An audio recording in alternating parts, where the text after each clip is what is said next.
Mr. Speaker, if agricultural production has to be maximized, the greatest attention has to be given to four factors. Stop. First, seeds should be of the right quality and improved with high yielding varieties. Stop. Then, fertilizers, pesticides, and water. Stop.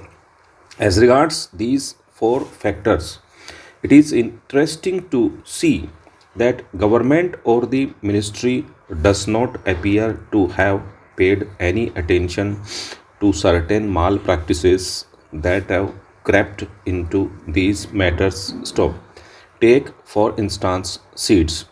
There is no mention at all of the fact that a large percentage of these so called improved or high yielding varieties of seeds is adulterated. Stop.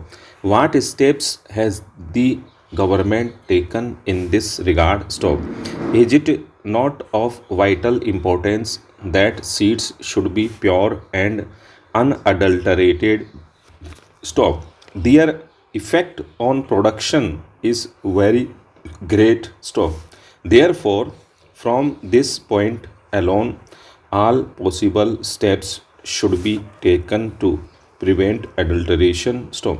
The farmer suffers because he spends money on costly seeds in order that he may get the best possible yield but finds that the seeds are adulterated. Why has not government taken up this matter in its own hands? Every state government interferes in this matter.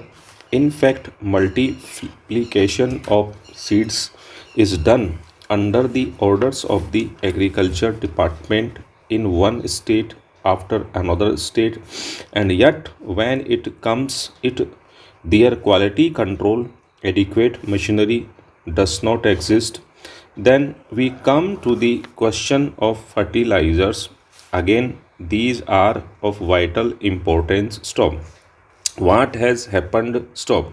At one single stroke, government has doubled the prices of fertilizers and expects farmers to procure them in the required quantities, knowing fully well also that government fixes the prices of what they produce at a level which makes it impossible for the farmers to pay these high prices for fertilizers. Stop.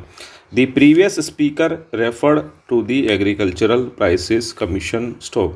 The commission has fixed the price, say, of wheat at a certain level without taking into account the cost of production of the farmer. Stop.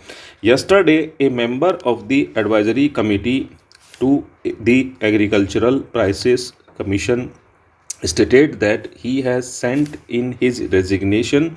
For what use was it for him to remain on the committee if no importance was ever attached to the advice tendered on such a basic matter as cost of production? Stop. If cost of production is not taken into account, I would like to state here that it is difficult to see on what basis the Agricultural Prices Commission fixed the prices. Stop.